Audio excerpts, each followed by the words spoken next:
Ça va, André? Salut Ghislain. Salut Franck. Ami du jour, bonjour. Salut Franck Franck. arrive. Capitaine, Salut. Plaisir. Donc, salut. Franck est Ghislain. Mets avec le casque nous. qui Ok. Donc, on se retrouve aujourd'hui avec Monsieur Andreas, qu'on ne présente plus. Andreas avec ses expériences martiennes. Je ne suis pas très bien réveillée encore. Et puis, Ghislain Aujar, donc, qui va nous parler aujourd'hui aussi de ses expériences en tant qu'ancien PSS, qui m'a contacté il y a un mois environ. Toujours dans les PSS, toujours. Voilà, c'est ça. Toujours actif, toujours un membre actif Toujours. des PSS. D'ailleurs, ça, c'est une question, hein, c'est une des questions qui se posent hein, quant au PSS. Où est-ce qu'on en est dans cette histoire de Toujours. PSS? On est toujours dans les combats. C'est de plus en plus acharné parce que ils sentent qu'ils perdent la main, donc forcément ils redoublent d'intensité au niveau des attaques. Et plus on se retrouve, plus on se réunit, comme on fait là ou comme on fait sur d'autres émissions ou dans d'autres réunions en direct. Et quand on est en présentiel physique, c'est encore plus puissant, donc ça les embête encore plus. Donc ils essaient d'attaquer. Ils passent par des portails organiques ou des gens parasités pour pouvoir nous atteindre physiquement maintenant. C'est des attaques physiques beaucoup aussi hein, qui risquent d'arriver les mois à venir. Ouais, ça a coupé. On va parler de tout ça. Donc, Ghislain, tu m'as contacté suite à des sessions clients que tu as vues qui t'ont parlé, qui ont résonné pour toi, hein, la session notamment de Renan où il est question de Jupiter. Bon, il y a eu la session de Karine, la session de Aude qui fait référence au PSS, voilà. Et Conté aussi, forcément. Oui, tout à fait. Et la toute dernière en date, c'était la deuxième session de Karine où je reçois ces informations qui disent que effectivement c'est plus actif, c'est en train de s'effriter, c'est encore actif, mais c'est fini. J'entends, c'est fini, mais fini, ok. En revanche, il y a toujours les programmations, elles, qui sont actives. Moi, c'est comme ça que je le ressens. Vous me confirmerez tous les deux ou pas, hein. Oui. Donc, je te laisse te présenter, Ghislain. Alors, je m'appelle Ghislain Aujar, j'ai 31 ans, j'habite en Bretagne, dans le 44, Loire-Atlantique. Ça fait 3 ans que je me suis réveillé pendant le premier confinement, ça m'a fait un déclic. J'ai une amie médium, une amie d'enfance qui m'a contacté pendant ce premier confinement, alors qu'on n'avait plus de nouvelles. Bon, c'est pas un hasard, hein, on s'est eu au téléphone et elle m'a fait des révélations par rapport à certaines de mes vies antérieures et à certaines choses. Elle m'a parlé, elle m'a dit que j'ai participé à la Seconde Guerre mondiale, tout ça. J'ai eu pas mal de vie en tant que marin également, parce que le milieu de l'eau, c'est mon élément. Donc du coup, tout ça, ça m'a interpellé, quoi. Donc, et comme j'étais en pleine réflexion, je me retrouvais de l'intérieur, quoi, parce que pendant le premier confinement, ça m'a servi d'arrêter de bosser déjà. Le fait d'arrêter de bosser, ça m'a permis de me recentrer sur moi-même, de me redécouvrir. Et je me posais tellement de questions déjà depuis tellement d'années, en fait, que je comprenais pas ce monde dans lequel on vivait, ce système-là, en fait. Ça me dégoûtait, j'allais bosser à reculons. En fait, j'étais pas heureux dans le boulot que je faisais, c'était juste pour gagner de l'argent et entretenir ce système-là. Donc, j'ai voulu sortir définitivement, quoi. Donc, ça a été direct, quoi. Dès le premier confinement, j'ai arrêté de bosser, puis ça fait 3 ans que j'ai arrêté ce travail. Donc, ce système métro. Tu sais quoi, Ghislain, comme boulot, tu faisais quoi?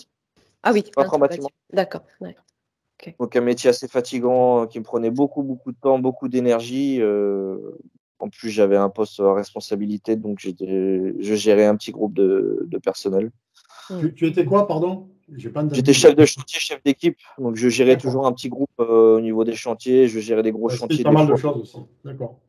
Ouais. C'est pour ça que je posais la question. Des fois, on essayait de me mettre la pression, mais ça marchait pas sur moi. En fait, plus on me mettait de la pression, plus ça me démotivait en fait. Donc tout ce système-là, j'en voulais plus, quoi. Donc, premier confinement, ça a été le déclic. Et ça faisait déjà quelques années que je réfléchissais, que je me posais beaucoup de questions, que je supportais plus ce système-là. Donc, le fait d'arrêter de travailler, forcément, on se retrouve, en fait. Après, c'est le côté financier qui pose toujours le problème. Donc, on essaie de trouver des combines pour s'en sortir, quoi. Ouais, mais ça a été un réel élément déclencheur, hein, c'est cette pandémie-là, parce que ça nous a permis effectivement de trouver le temps de se poser quelques questions supplémentaires, des questions existentielles qu'on n'avait pas forcément le temps de se poser avec ce rythme métro boulot dodo qui Voilà. concerne grande population, majorité de la population. Ouais. Ce système-là est fait exprès pour pas que les Oui, gens se retrouvent. En fait, ils sont pris dans Voilà, leur boulot, ils dépensent tellement d'énergie en fait qu'ils n'en ont plus assez pour eux, on va dire, quoi. Ils ont juste le strict minimum pour survivre, parce que c'est même pas c'est vivre, ça. c'est survivre en fait. On est dans un monde Exact. où on survit. Voilà. On est d'accord. On est d'accord. Donc, tu as repris contact avec cette amie médium, ou c'est elle qui a repris contact avec toi? Ouais. Ouais. Elle m'a donné des informations par rapport à ma vie en tant que soldat pendant la Seconde Guerre mondiale, quoi. Elle m'a juste dit que j'étais soldat pendant la Seconde Guerre mondiale. Donc juste cet élément-là, ça m'a déclenché en fait, au niveau du cœur. J'ai senti, mais le cœur il battait à 10 000 en fait, hein. Tout de suite, dès que j'ai eu cette information-là, j'ai dit oh là, il y a quelque chose, il faut que je me reconnecte à cette vie-là. Donc, ça, c'était automatique. Parce qu'elle recevait en même temps des messages de mes guides et de ses guides pour lui dire qu'il fallait que je me réveille, qu'il était temps que je me réveille, que j'avais une mission beaucoup plus grande que ça, que je pensais en fait, hein. Il était temps que je me réveille pour apporter aussi des réponses aux questions que beaucoup de personnes se posent. Donc faire ma mission la plus importante, quoi. Accompagner l'humanité dans son éveil. Et Ghislain, elle t'a contacté parce qu'elle avait eu des flashs déjà à ton sujet? Elle avait besoin de me parler, ouais.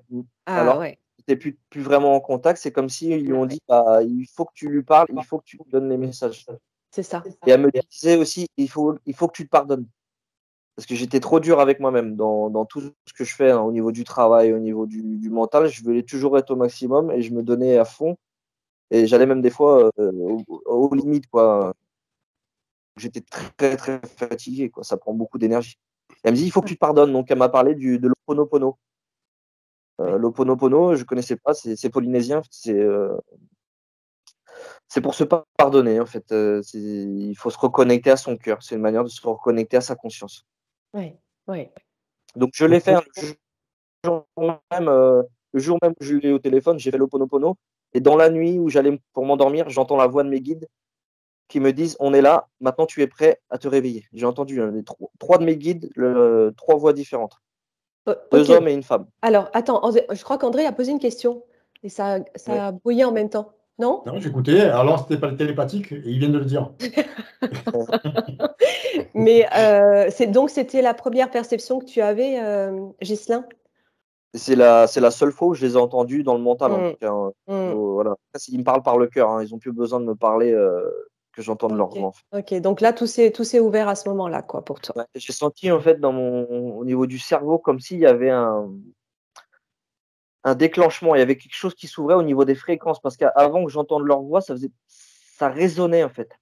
C'est au niveau des fréquences, le temps qu'eux, ils s'adaptent, je pense, pour pouvoir me parler. Ah ouais, c'est intéressant, ça. C'était spécial, hein. Oui, ça fonctionne dans les zones cérébrales, c'est clair. Hein. Ouais. C'est pour ça qu'il y a des choses qu'on nous dit ou qu'on nous dit. Pour rebondir sur ce qu'il disait sur les zones cérébrales. Mais... Ouais, je vois tout à fait les fréquences qui s'ajustent en fait pour pouvoir résonner ensemble de manière à ce qu'on puisse les percevoir, les entendre. Oui, un peu comme une CB, quoi. Ouais, voilà. Il faut que tu aies, toi, encodé la fréquence, en fait. Il faut que tu l'aies encodé pour que ça marche. Exactement. En fait, moi, je suis monté aussi, quand j'ai fait l'Ho'oponopono, je pense que vibratoirement, j'ai monté un palier et eux avaient moins, on va dire, à descendre en vibration pour pouvoir communiquer avec moi. C'est une question de fréquence. Tout à fait. Ah bah ce jour-là, c'était quelque chose, hein. J'ai mis un peu de temps à m'en remettre. Je tremblais de partout. J'étais vibratoirement, on sentait que je montais, quoi. Je sentais que je montais. Oui, puis tu devais te demander ce qui t'arrivait aussi. C'était quand même les premières fois où c'était juste avant de m'endormir. C'est au moment où on lâche prise, en fait, hein, qu'il se passe le plus de choses. C'est au moment où on s'endort et qu'on lâche prise et qu'on est moins dans le mental et qu'on est plus dans le cœur, qu'on a des informations et que là, on reçoit plus de choses. Et c'est là aussi où les involutifs essaient de nous attaquer, hein. Tout à fait, bien sûr. Voilà. Parce que c'est comme si on baissait un peu le bouclier de protection, et donc eux, ça leur laisse une possibilité de s'infiltrer, on va dire. Et après, ils utilisent des moyens comme ils essayent de faire peur, l'intimidation, ces choses comme ça, quoi. Ils vont venir dans la pièce où je me trouve et puis ils vont essayer de m'intimider, quoi. Je sens leur présence, mais bon, ça marche plus. C'est quand j'étais enfant, hein. Quand j'étais enfant, ça marchait, c'est sûr. Oui, alors, parle-nous du début. parce que tout démarre par des abductions généralement, enfin la plupart du temps. Après ce réveil, j'ai commencé à récupérer pas mal d'informations. Et je me suis dit, bah ouais, tout ce qui m'est arrivé quand j'étais enfant, c'est que j'avais mis de côté. Parce que c'était des traumatismes, les abductions, tout ça, c'est des traumatismes. Donc on les met un peu de côté pour pouvoir vivre une vie, entre guillemets, normale. Dans une société où on s'adapte, on ne veut pas paraître non plus trop marginal, on va dire. Quand j'étais enfant, forcément, quand tu es enfant, c'est plus difficile à assimiler tout ça. Bon, t'as peur, forcément, et puis eux, ils savent faire pour faire peur. Donc, mais Ghislain, tu avais des souvenirs déjà d'abduction d'enfance avant 2020, ouais. Oui, ça commençait de bonne heure, mais comme j'ai dit, avant 2020, j'avais mis ça de côté, en fait. J'ai dû arrêter de penser à tout ça vers l'âge de 10 ans, à l'âge où j'ai commencé justement l'entraînement dans la PSS, mais ça, je l'ai su qu'après. Ça fait que 3 ans que je récupère mes mémoires, mes réminiscences. En fait, depuis 3 ans, je récupère tout ce que j'ai vécu depuis tout petit, en fait. Ok, depuis cette connexion avec ton ami. Et j'ai des flashs et je me rappelle, ah oui, quand j'étais enfant, exactement, dans ma chambre, je dormais tout seul. J'avais mon frère aussi, mais ça, c'était à une autre période. Pendant longtemps, j'ai dormi tout seul et je sentais des présences venir. Moi, ça tapait dans les murs. En fait, ça faisait des boum, boum. Je sentais au niveau. C'est comme si je recevais le message, attention, ils arrivent. Attention, ils arrivent. Donc, je sentais leur présence, je voyais des ombres, mais ils ne se montraient pas toujours. Donc, ils se cachaient forcément. Quand tu es dans le noir, bon, pour les voir, c'est pas facile. Donc, ils jouaient ensuite avec la lumière, les ombres, en fait, pour se cacher. Mais là, tu étais réveillé quand tu parles de les voir. Tu étais complètement réveillé? Ouais. Ah oui, j'étais réveillé. Ah oui. Tu n'étais pas en demi-sommeil. Non, le fait qu'il soit dans la chambre, ça me réveillait tout de suite, en fait. Je recevais le message en même temps, télépathique de ma famille, je pense, qui me disait attention, ils arrivent. Donc je les sentais, je savais à peu près où ils étaient. Mais pour les voir vraiment en complet physiquement, c'était pas facile parce qu'en même temps, je pense qu'ils se camouflaient en fait, pour pas qu'on les voit. On voit les ombres, on voit les contours, mais on les voit pas tout en détail. On voit pas tout en détail. Bah, tu les vois en détail une fois que tu es en état modifié de conscience en fait. Tu les vois en détail une fois qu'ils t'emmènent dans le vaisseau et que là, tu es sur la table, qu'ils sont au-dessus de toi et qu'ils essayent de se faire passer pour des humains, mais bon, dans leur regard, il n'y a rien qui correspond, c'est froid, c'est glacial. Et puis, j'arrivais à apercevoir leur vraie forme derrière leur projection holographique, parce que c'est des projections holographiques qui font des illusions, en fait, qui nous mettent devant les yeux pour se faire passer pour ce qu'ils ne sont pas. Il n'y a rien qui est cohérent, en fait. Leur regard ne va pas, il n'y a pas de conscience derrière. Enfin, moi, ceux que je me rappelle, les grilles, il n'y avait pas de conscience. Par contre, il y en avait d'autres derrière qui restaient plus dans l'ombre. Eux, ils étaient beaucoup plus impressionnants. C'est exactement ce que je perçois. Je rebondis sur ce que tu dis là. Ce que je perçois dans une des sessions clients, je ne sais plus, Franck, si c'est avec Karine ou avec Aude ou encore quelqu'un d'autre, mais où je vois qu'ils prennent l'apparence de quelqu'un que la personne connaît pour la rassurer. Mais tout de suite, derrière, on perçoit le vrai personnage, quoi. Il n'y a rien de... c'est subtil, quoi. Il n'y a rien de cohérent. C'est des projections holographiques, comme on dit. C'est de l'illusion, quoi. Si on va plus loin derrière et qu'on perce, il n'y a pas beaucoup à percer en fait, pour voir leur vrai visage. En fait, ton cœur, ta conscience, elle te le dit tout de suite qu'il y a quelque chose qui ne va pas. Mais avant d'être emmené, j'avais le souvenir qu'on me tirait la couette tout doucement. Ça, j'avais ça aussi. Je me recroquevillais en fœtus sur moi-même. Position de fœtus, donc position de protection. J'essayais de me recroqueviller, mais comme j'étais dans la peur, mon bouclier énergétique n'était plus efficace. Donc, il faut m'atteindre plus facile. Donc, il retirait tout doucement la couette pour me faire encore plus peur. Je me souviens également avoir traversé le grenier de mes parents. J'étais sur le plan physique, mais j'arrivais à traverser les murs. Donc ça m'avait marqué déjà étant tout petit.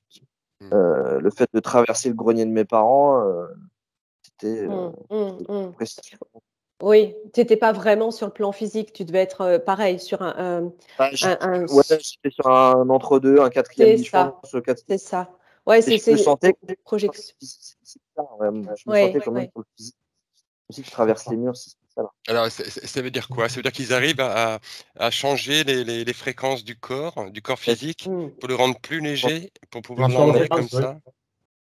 Il monte en fréquence, donc tu passes de la troisième à la quatrième. Si on parle en référence de dimension, parce que les dimensions, c'est pareil, on passe plus sur des fréquences, mais c'est encore plus précis. On va donner des références au niveau dimensionnel. On va dire qu'on passe de la 3 à la 4. On reste entre le plan physique et éthérique. On est plus éthérique que physique, mais il y a du physique quand même. Oui, tout à fait, je vois ce que tu veux dire. Ouais.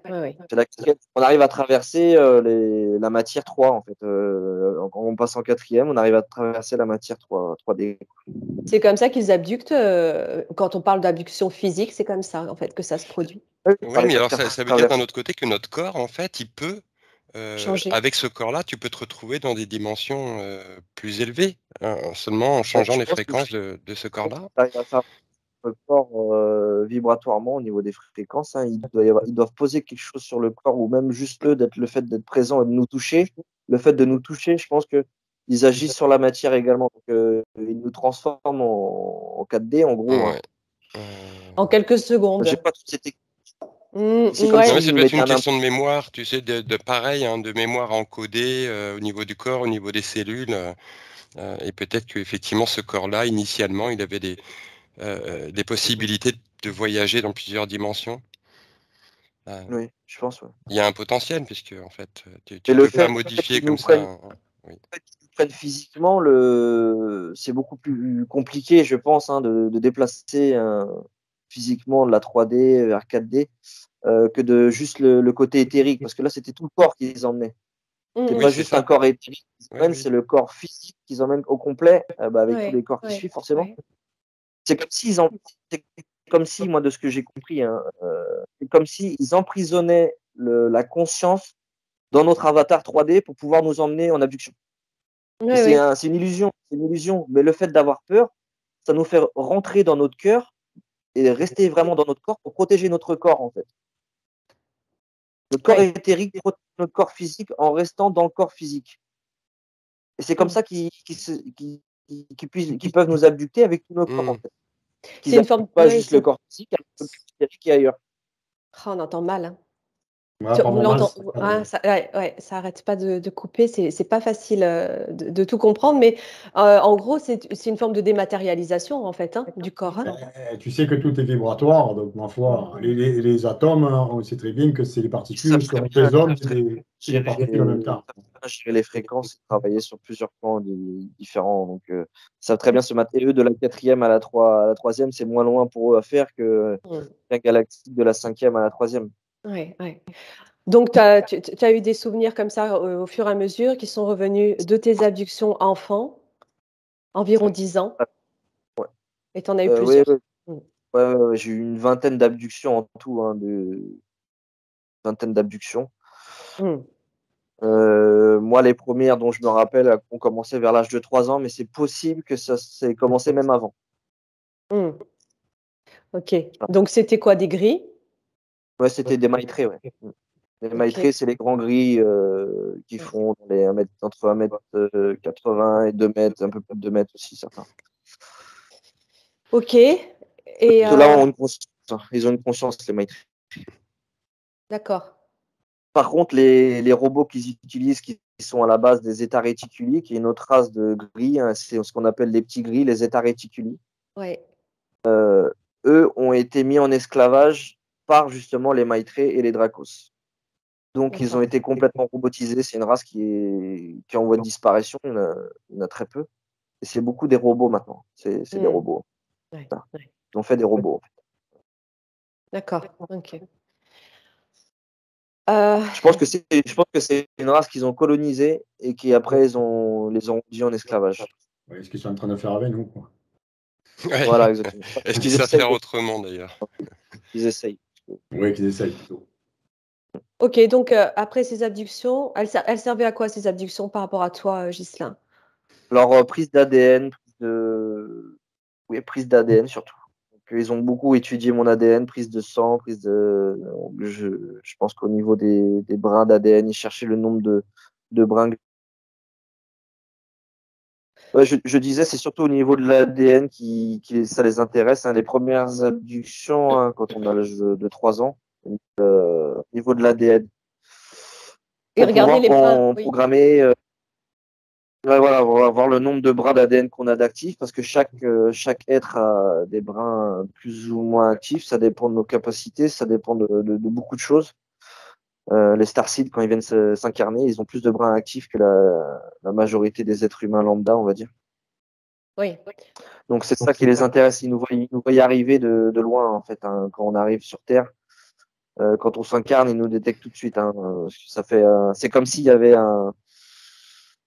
dans leur grille ils ont mis comme une grille, en fait, hein, tout autour de la Terre, pour détecter les hautes vibrations. Donc dès qu'il y a des hautes vibrations qui rentrent sur Terre ou autour, ils le sentent. Je pense que c'est plusieurs dispositifs qu'ils ont mis pour repérer également.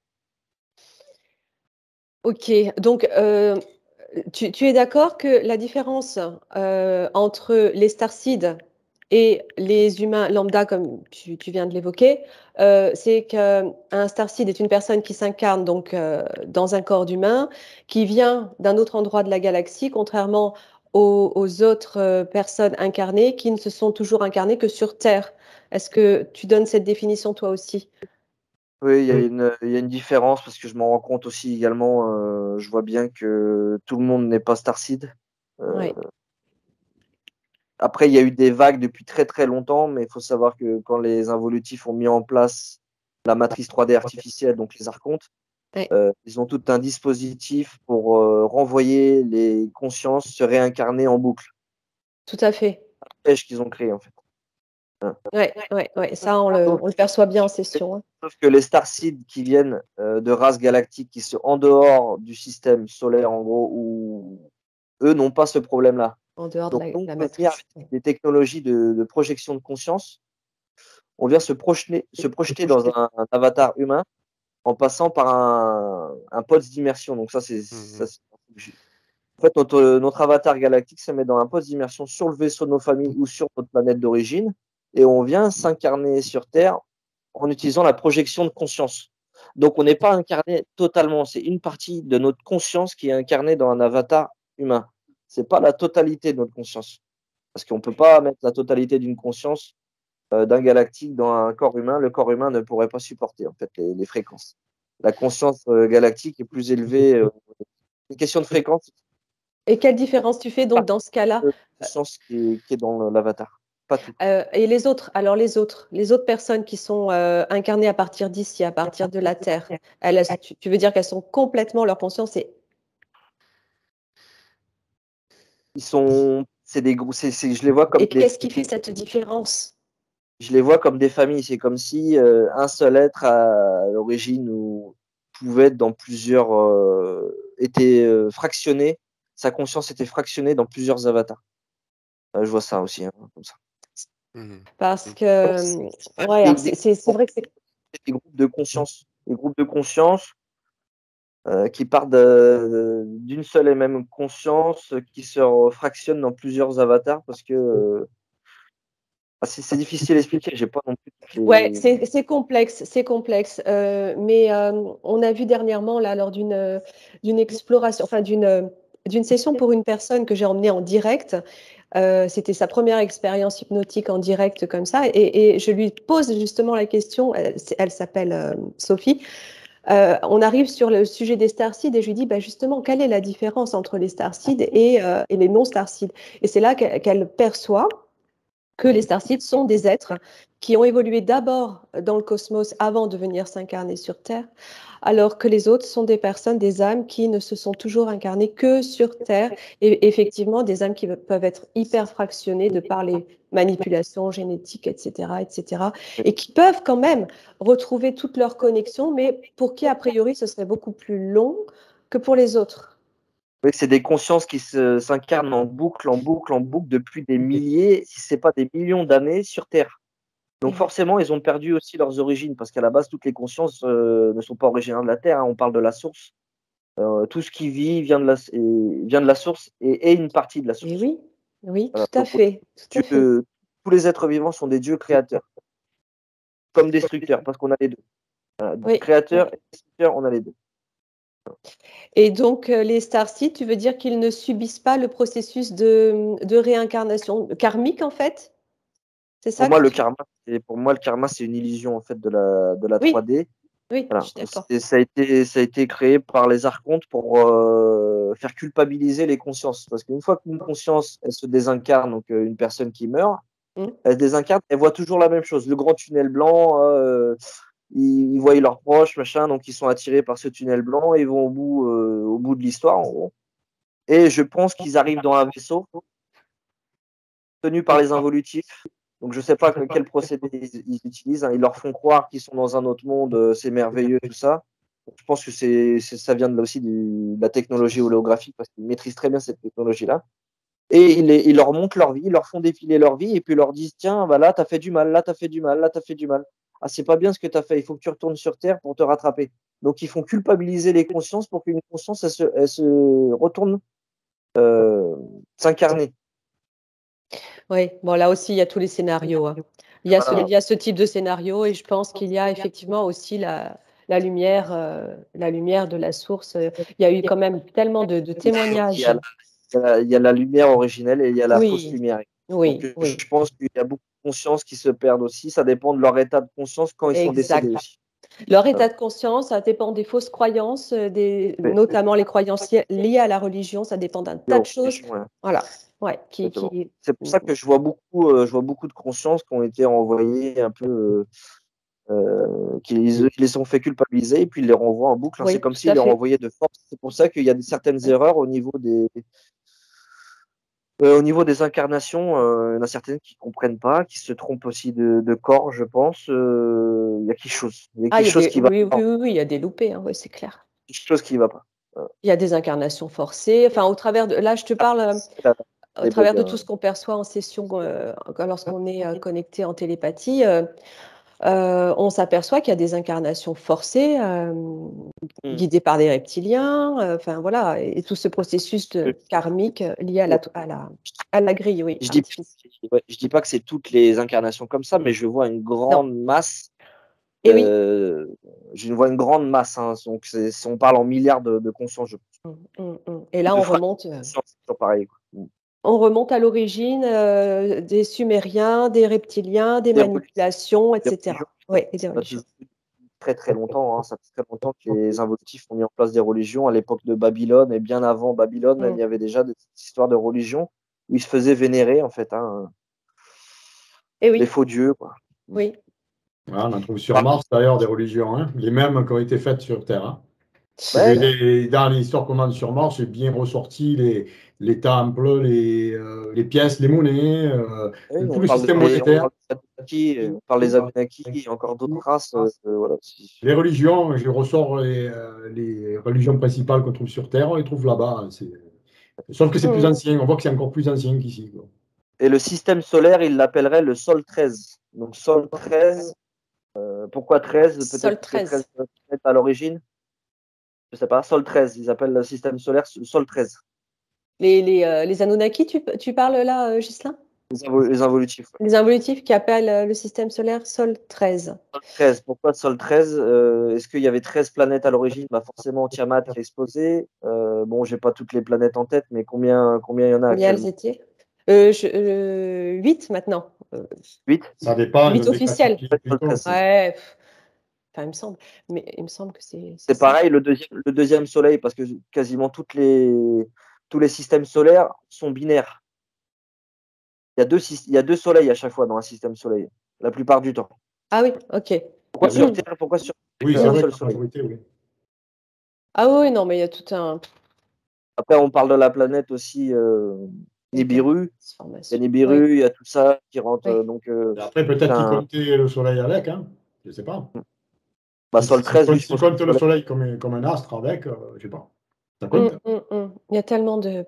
Je pense qu'il y a des planètes qui ont disparu entre-temps, qui ont explosé. Peut-être qu'il y a d'autres planètes qui sont passées sur d'autres plans, je ne sais pas exactement. Ils appellent Sol 13, c'est ce qui ressort. Ouais. Sol 13. Ok. Donc, pour en venir à ton expérience en tant que PSS. Oui. Oui. Alors du coup, voilà, comme j'avais l'info, Henri Arthur, j'avais l'info comme quoi j'étais pendant la Seconde Guerre. Du coup, j'ai rencontré entre-temps ici, là où j'habite maintenant, une autre médium. Donc j'ai fait sa connaissance par le biais d'un membre de ma famille. J'ai été la rencontrer, tout ça, donc j'ai été chez elle directement et elle m'a donné d'autres infos encore plus puissantes. Elle m'a vu en tant qu'agent secret. Elle me disait oui, tu étais agent secret, tu parlais 8 langues. Une de mes spécialités, c'était d'empoisonner les officiers nazis au cyanure. Ça, c'était ma spécialité. Je me déguisais en serveur ou autre. Et pendant leur petite partie de poker ou autre, je leur versais un petit remède, on va dire. Donc, comme ça, ils partaient rapidement. Ça, c'était une de mes spécialités, l'empoisonnement au cyanure. Okay. Donc, du coup, oui, elle m'a donné cette info. Elle m'a dit, tu t'appelais Henri. Ok, tu étais agent secret. D'accord, ok. Donc, ça, c'était une bonne base pour partir à la recherche, quoi. Donc, le jour même que je redécouvre mon identité, je mange un pâté de foie le midi de la marque Prunier. D'accord, ok. Il y a une étiquette, c'est marqué 90 ans. C'était l'anniversaire de la marque. Ok, d'accord. Je suis entouré de chez moi d'une haie de prunier. Et la haie de prunier, elle a quasiment mon âge. Donc, elle a été plantée en 90. Moi, je suis né en 91. Donc déjà, ça a été planté. Et ouais, entouré d'une haie de prunier. Je suis bon, d'accord, ok. Bon, haie de prunier. Je regarde sur Internet, je tape un peu agent, à l'époque c'était OSS, agent secret, parce que je savais que j'étais du côté américain, m'avait donné l'info, m'a dit t'appeler Henri, tu travailles pour les Américains. Je regarde agent OSS, tac, je tombe direct. Henri Arthur Prunier, je regarde le visage. C'est Alors moi. attends, ouais, je vais montrer les photos en même temps que tu parles. Bouge pas, il faut que je partage l'écran. J'ai fait l'essai tout à l'heure, donc normalement ça devrait marcher. Je regarde le visage et là, boum, je me revois. Alors, Et là, il y a des flashs qui commencent à revenir de guerre dans la jungle et tout ça. C'est fou. alors dis-moi, Ghislain, Là, si tu le vois la premier. photo Ouais, qui à droite. arrive. Ouais, Alors ouais. là, c'est Et là. juste impressionnant parce que j'ai l'impression de te voir. Ouais, ça c'est moi. J'allais sauter en parachute là pour une mission. C'est incroyable, c'est le même visage. Mm. C'est vrai. C'est fou. Donc c'est ce monsieur, Henri Arthur Prunier. Et ouais. Mm.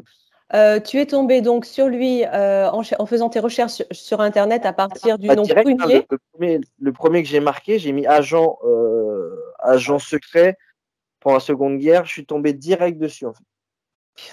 Et ce nom Prunier, ton ami médium ne t'en avait pas parlé. C'est toi qui as fait le lien entre ce que tu as mangé et enfin, il y a des choses qui t'ont amené en fait à ce nom-là. Ouais, le jour même, hein, il y a tout ça qui s'est enchaîné. Après, je tombe sur. Voilà, je me vois en fait quoi. Alors attends, je vais montrer les autres photos et puis Je suis tu vas là, me ouais. dire. Hein. À côté Alors du là, général Cap en blanc, en blanc. Il y a un général en blanc là, général Cap. tu es là, tu es là. Je ne sais pas si tu vois ma souris. À droite, je suis à droite. Tu es là? À droite. Ici. Ah, là, voilà. Là, hein? D'accord. Ok. C'est Ok. moi, ouais. Et si tu regardes bien, il y a Ho Chi Minh, il y a le général Gap.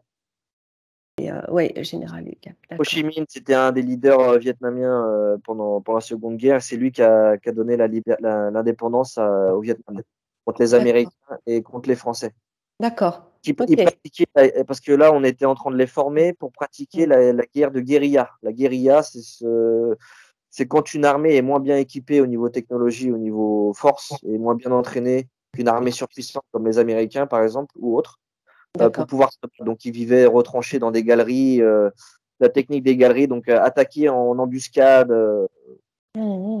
les forces américaines, c'est exactement ce qu'ils ont fait. C'est pour ça qu'ils les ont eu à l'usure, en fait. Ils ont eu les Américains, les Français, à l'usure. D'accord. Et là, sur cette photo, on te voit? Ouais, je suis juste là. D'accord. Donc là, c'est quoi, 1938, c'est ça?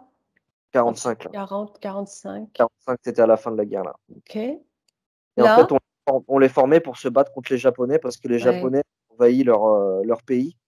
Donc, on les formait pour se battre contre eux parce qu'ils n'avaient pas d'armée à l'époque, le Vietnam, et ils demandaient de l'aide. Donc, nous, on est venus les aider. D'accord. On les formait à la technique de guérilla, donc au lancer de grenades, au lancer de. Moi, je suis juste là, à côté du général Diap à côté. Tu es là? Voilà. Ouais, là, exactement. Ouais, tout à fait.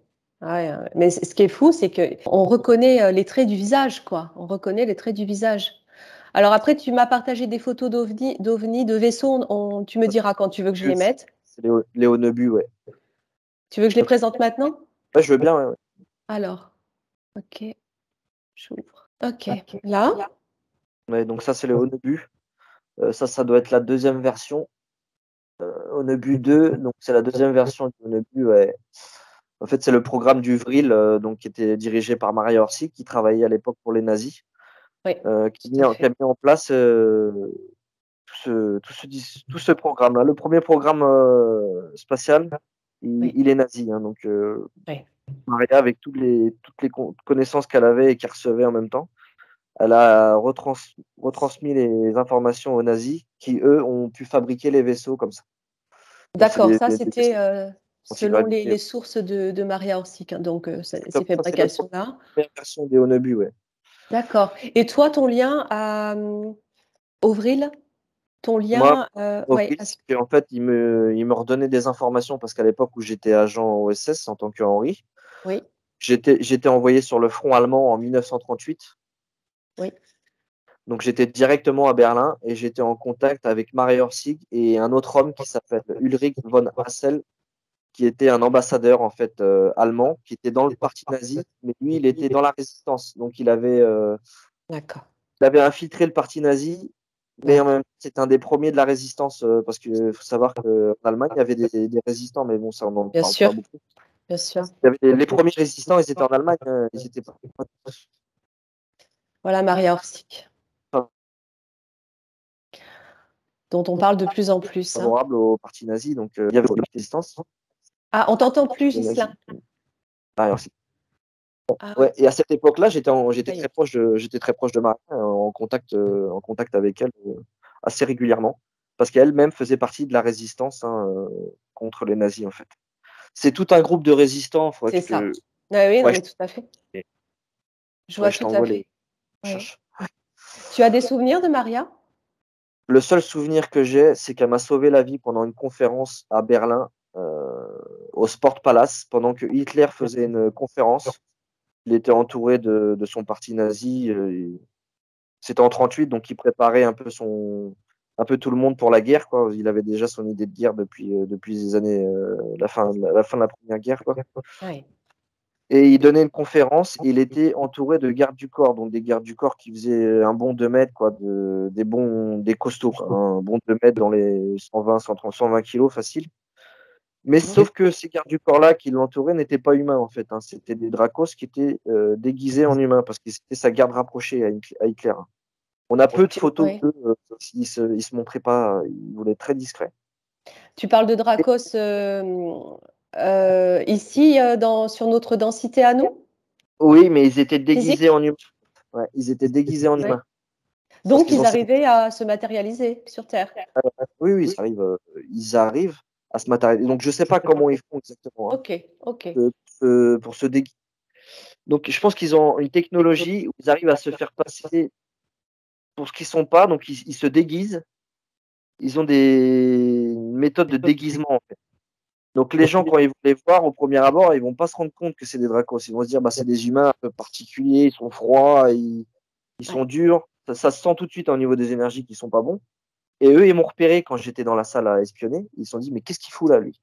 Donc, ils me sont tombés dessus. Ils m'ont massacré parce que je faisais pas le poids, même si je pratiquais les arts martiaux à l'époque. Ils ont réussi à me mettre KO. Et c'est Maria Orsi qui m'a sorti du Sport Palace, sinon je serais mort. Ok, donc tout ça, ce sont des réminiscences que tu as eues au cours de... Des réminiscences. Au cours de tes connexions. C'est le seul souvenir que j'ai avec elle par rapport à ma vie en tant qu'Henri, en tout cas. Ces réminiscences, souvent, elles t'arrivent la nuit, pendant que tu dors dans ton sommeil. Hein, c'est au moment où je m'endors, là où je lâche prise, en fait. C'est ça, c'est là entre deux. Ouais, c'est là où on a le plus de... C'est là que j'ai des flashs. Je vais avoir une partie de l'histoire, mais je ne vais pas avoir le début ni la fin. Je vais avoir la moitié, ou des mois, je vais avoir le début. C'est à moi de remettre les pièces en place. C'est exactement ça. Hein, André? Voilà. C'est complètement Parce que ça. plus je récupère d'informations, plus les autres derrière, ils essaient de me foutre le bordel pour pas que je récupère tout. En fait. Ils ont peur que je récupère mes informations. Bien sûr. Ce que je sais en tant qu'Henri, en tant que Ghislain, si je récupère toutes les infos que j'ai là, ça va faire mal, quoi.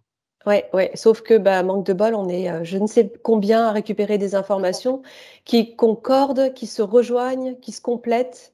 Et au fur et à mesure, le puzzle, il est. Le fait qu'il ne faut pas qu'on aille trop vite non plus. Et c'est un rythme, en fait, on doit garder un rythme soutenu, mais il ne faut pas qu'on les étapes trop vite. Parce que je pense que beaucoup de la conscience collective humaine n'est pas prête à 100%. Tu m'étonnes. Là, on doit être, je ne sais pas, peut-être à 30%, je ne sais pas. Oui, ouais, sûr. Et encore 30%, je suis gentil, quoi. Oui, tout à fait.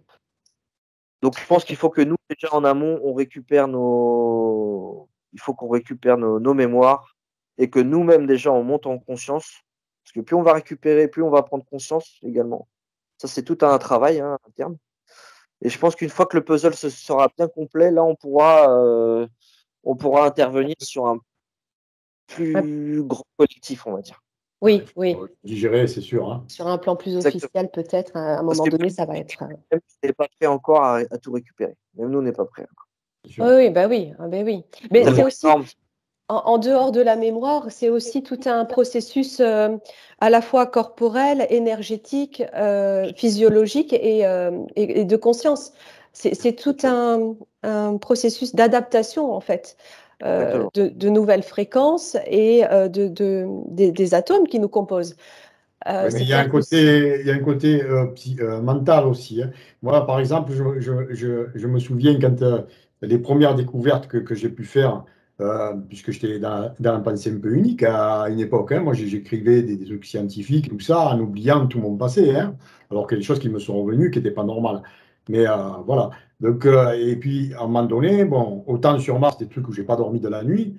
Autant, à un moment donné, j'étais en train de regarder la télé, parce que moi, le soir, j'essaie de me reposer, il n'y a que là que je me détends. J'essaie un petit peu, je me détends, il y a la Lune, et d'un seul coup, je réalise qu'il y a du monde là-bas, puisque je le sais. Mais d'un seul coup, et ma tête, elle tourne. C'est-à-dire, il a fallu que je me rattrape pour ne pas devenir fou. Parce qu'ils nous ont tellement dit et redit, on est dans un moule, quoi. Hein. Et dès que tu sors de là, ton esprit. Et là, il a fallu se dire non, mais tu sais que c'est comme ça, et c'est tout. Il a fallu que je me rattrape plusieurs fois. Hein. D'ailleurs, je me suis mis moi, des photos d'insectoïdes sur le mur, parce que quand j'ai des doutes, que je me dis je deviens fou, je les vois, et non, je sais que c'est vrai, hein, je les trouve. Ça te connecte tout de suite. Ouais. Je suis obligé de m'imposer pour lutter contre l'illusion dans laquelle on nous maintient, en fait. Mais avec de la réalité, voilà, il faut se battre contre ça. Donc, c'est pour ça que c'est pas tout le monde qui peut faire ça et qui vont perdre la tête. Le programme du doute. On a choisi tout ça. On a choisi on doit avoir un programme. Oui, on a choisi de venir. Hein. Oui. Ouais. On doit avoir un programme qui s'appelle doute. Le programme du doute qui te ramène toujours à doute. Je voulais parler de ça, André. On a des implants également au niveau du cerveau, implants éthériques pour nous bloquer, pour pas qu'on récupère toutes nos mémoires. Il faut savoir qu'ils nous ont mis des implants éthériques qui sont très puissants. Donc, ceux-là, pour les enlever, c'est du boulot. Oui. Il va falloir qu'on fasse un gros choc vibratoire, je pense, pour pouvoir les désactiver. Oui. Si je mets les doigts dans la prise électrique, ça ne marche pas. Non, mais n'empêche que, André, tu te souviens, hein, quand on a fait cette exploration avec toi et Anan, elle a tout de suite perçu ça hein, sur ta partie éthérique. Hein. Mais, oui. C'était incroyable parce qu'il y a quand même des choses que moi j'avais vécues il y a en 2018, par exemple. Et, en parlant de la fédération Ashtar que je ne connaissais pas, par exemple, hein, un hasard, paf, on me dit que je fais partie du commandement Ashtar. Qu'est-ce que c'est ça? Je me lève, je vais sur l'ordinateur, c'est quoi Ashtar? Je ne comprenais pas. Donc je cherche et puis je trouve, en vérité, c'était connu. Mais bon, moi, je ne connaissais pas. Et je tombe sur un article et puis en fait, quand avec Anan, vous m'avez fait l'exploration, elle a ressorti c'est la même chose, quoi. Je veux dire, elle ne pouvait pas savoir, hein, puisque ça s'est fait, c'est quand l'année dernière, ça. Donc, ça fait pas très longtemps, 6 mois, quelque chose comme ça. Ouais. Ça n'a rien à voir. Vois, et puis c'est surtout que sur ta partie éthérique, elle a vu cet implant. Oui, elle a vu des choses. Moi, je suis pas. Le truc, c'est que moi, je suis pas trop dans tout ça, dans tout ce qui est. Je sais. Voilà, Tu vois, moi, par exemple, si je dois parler de ce que je me souviens, c'est quand j'étais petit, des trucs qui n'étaient pas normaux. Par exemple, je me suis retrouvé dans des endroits, je pensais que c'était la colonie, hein, je l'ai marqué dans le Wolf, où je pensais que c'était la colonie. Et ma mère m'a bien dit, je n'ai jamais envoyé une colonie. C'était un programme où on me mettait. Colonie de vacances, oui. Oui, oui, mais c'était pas une colonie parce que bon, j'ai rencontré des ethnies qui étaient des tribus, quoi. Pour moi, j'étais enfant, donc pour moi, c'était normal. Je me suis retrouvé avec des animaux qu'on ne trouve pas ici, qu'on ne trouve que chez les papous là-bas. Et je ne comprenais pas. Moi, à un moment donné, avant que ma mère, heureusement, parce qu'elle est partie, bon, en 2021, mais j'ai eu le temps quand même d'y poser des questions. Je dis, ah, maman, tu m'as envoyé là, c'est bizarre. Et il me dit, mais je n'ai jamais envoyé une colonie. Je n'ai jamais parti. Donc voilà. Donc j'ai eu pas mal de choses comme ça. Oui. Et j'en ai d'autres, hein, des sévices que j'ai subis petit et que en parallèle je subissais aussi. Et donc ça veut dire que mes parents étaient dans le programme aussi sans le savoir. Est-ce que les programmes projet mannequin et tout ça. Donc c'est vrai que moi c'est plutôt ça. Après, je sais qu'il y a autre chose parce que le commandement Ashtar et tout ça, mais j'essaie de pas.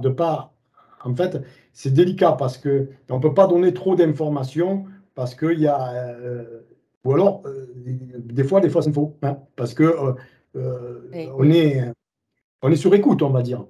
Oui. André, t'inquiète pas, pour les infos qu'on a, ils les ont déjà, je te rassure. Hein. Ouais, mais Il y a les infos que eux ne doivent pas récupérer, nous, on les aura pas pour l'instant, ça c'est sûr. oui. Voilà. Moi, c'est le message que j'ai eu. Mais ce qu'on sait, nous, déjà, pour l'instant, eux, ils le savent déjà, mais depuis longtemps. Mais ils en savent beaucoup plus sur nous encore que nous, on en sait là. On sait sur nous, ouais, c'est ça. Ouais. Voilà. Ouais. T'inquiète pas pour ça, t'inquiète pas pour ça. Pour en revenir juste une petite aparté sur cet implant, André, lors de cette exploration, donc quand Anan s'est aperçu de ça, on a fait un processus de nettoyage qui a permis de le dissoudre en quelque sorte. Hein. Donc, a priori, il ne doit pas rester de traces, mais il est possible d'y revenir, de vérifier quand même. En attendant, tu peux témoigner de la récupération plus poussée de tes réminiscences depuis cette exploration. Tu ressens que tu as un petit peu plus de accès. Ouais, disons que non, c'est toujours des flashs, comme dit Ghislain, hein, qu'il faut remettre. Oui. Par contre, oui, j'ai eu un autre. Le commandement Ashtar, c'est encore revenu. Hein. Là, on m'a parlé de colonel, que j'étais colonel dans le commandement Ashtar. J'ai dit, ma foi, J'en avais parlé, je crois. Colonel dans le commandement Ashtar, bon, ok, ça me fait plaisir. Mais c'est vrai que j'ai eu des moments, d'ailleurs, quand tu parles de corps, je reviens à Ghislain parce qu'il a dit des choses intéressantes sur l'hologramme, la partie holographique, qu'on n'est pas entièrement là.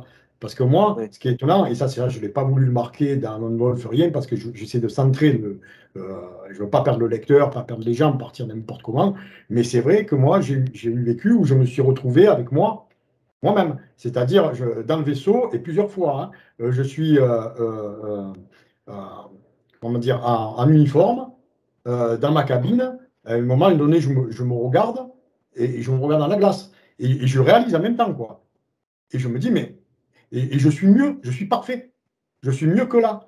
Et pourquoi j'ai écrit aussi le dernier livre? Parce que j'étais parti à un moment donné pour faire un roman. D'accord? Je fais un roman, je fais 5 chapitres quand même. Donc c'est quand même pas mal avancé. Et on part une semaine avec mon épouse en vacances, là, donc bon, on se repose, parce que moi je peux faire que ça. Et le dernier jour, je me repose, et là, oui. Lone Wolf. Donc, c'est celui que tu as écrit, c'est l'avant-dernier, celui-là. Ça, c'est l'avant-dernier, oui. Voilà, et donc le dernier, je suis en train de l'ouvrir.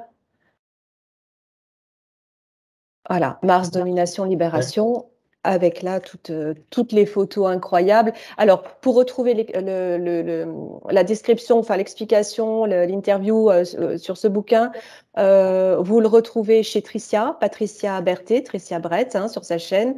Également sur la chaîne de Galaxy One, Jérémy, qui présente tous les deux vraiment de façon très explicite avec toi, André, cette écriture. Ben, en fait, justement, voilà, ben, ce dernier jour-là, je me reposais, je me suis retrouvé dans le vaisseau, je me vois avec moi-même, qui est plus parfait, hein, c'est fou. Et je me dis, enfin c'est bizarre, je me dis moi-même, euh, mais c'est pas le moment de faire des romans, il faut montrer les choses, c'est urgent. En fait, donc du coup, j'ai compris que je partais pas sur la bonne voie, il fallait que je reprenne, que je montre les choses, quoi, et que je mette mon histoire. C'est comme ça que je l'ai écrite. Je n'étais pas parti sur ça, moi. Mmh. Alors, mais c'est toujours une mission, alors. C'est Oui, une oui. vraie mission. Ah D'accord, oui, donc oui. tu es toujours actif à un certain niveau. Ben oui, Non. mais Toujours. c'est dingue parce que moi, on m'avait dit une fois, on m'a dit André a fait ce qu'il fallait. Ah, je me suis dit, bon, ça y est, je suis tranquille. Parce que franchement, des fois, je suis fatigué. Moi, j'ai le double de l'âge de Ghislain, moi. Hein. Je commence à fatiguer là. Hein. Cette année, je fais 60. Donc, bon, mal ça a pesé. Voilà. Et puis, j'ai l'impression que c'est moi qui ai voulu signer. Je voulais aller au bout, en fait. Je voulais continuer parce qu'il fallait aller jusqu'au bout. se battre jusqu'au bout, en fait. Il faut savoir que moi, je sais que j'ai un truc, je suis guerrier, quoi. C'est comme ça. Dans le commandement Ashtar, je suis colonel, mais je suis guerrier. Je me suis revu ailleurs en guerrier aussi, mais ça, je ne veux pas trop développer parce que je ne sais pas. Ça m'est arrivé une fois. C'était assez extraordinaire, mais je ne peux pas rentrer dedans. Mais c'était guerrier aussi, et plus fort que Draco. Hein. Alors, incroyable. Donc, je dis, c'est dingue. Et voilà. Et donc, c'est toujours il faut que je m'aime, mais c'est pour la bonne cause. Hein, parce que, voilà. D'accord. C'est ça, donc c'est là, ça. t'es plus... Pardon. Vas-y, je rebondirai après. Vas-y. Donc tu es toujours actif, ça veut dire que tu as repris 20 ans? Ah, ça, je ne sais rien. Je ne sais pas. Cette histoire de 20 ans, je ne sais pas. Nous, c'est ce qu'on nous dit dans les programmes spatiaux secrets. C'est plus complexe que ça. Mais moi, j'ai pas fait 20 ans, du moins, je n'ai pas souvenance d'avoir fait plus. Il faut savoir que les PSS, si tu rentres dedans, tu n'en sors plus. Voilà, ben oui, en plus, ça se comprend parce que tu maintiens beaucoup d'informations, et puis tu connais beaucoup de choses aussi. Mais bon, moi, c'est vrai que je pensais que j'avais terminé, qu'on allait me ficher la paix, j'allais pouvoir jouer à mes jeux vidéo et regarder la télé. Et là, non, je continue et puis je peux pas. Du coup, je passe des journées, c'est pour ça que le soir, je suis déjà, comme ma maladie, bon, épuisé. Elle m'épuise, voilà. Mais ta maladie, c'est qu'une répercussion de ce que tu vis. Oui, mais la maladie, elle est quand même étrange, hein, parce que ça aussi, je sais pas. Mais voilà, c'est ce que je savoir, parce que moi, j'étais quand même sportif, je faisais de la boxe, j'étais quelqu'un qui était tout le temps actif. J'ai fait l'armée, j'ai fait plein de trucs, hein, j'avais aucun problème osseux, sauf une fragilité. J'ai toujours eu une fragilité osseuse, c'est-à-dire de casser le bras facilement. C'est comme ça. Alors, je le mets dans le ventre, mais je n'avais pas de déformation. Et en 2009, j'ai été, alors que je me reposais, je faisais une sieste, j'étais allongé, je me suis senti comme saisi, comme si on me saisissait, quoi, comme ça. Et à partir de là, les examens, ils ont montré la colonne vertébrale avec des vertèbres qui sont déplacées, soudées en travers. Enfin, quand la moelle épinière, à des moments, elle disparaît, même mon neurologue, il dit la nature est bien faite parce qu'il ne comprend pas. Je fais une radio du bassin, le type il vient, il me dit vous avez fait une greffe osseuse, jamais de la vie. Et il me montre la radio, j'ai un côté de bassin, il est arraché.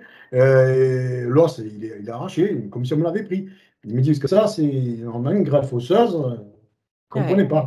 Comme ça, c'est marqué, hein, moi je les ai, documents. Hein, on dirait que les combats que tu as eus dans les PSS se sont répercutés sur ton Voilà, tout à fait. Oui.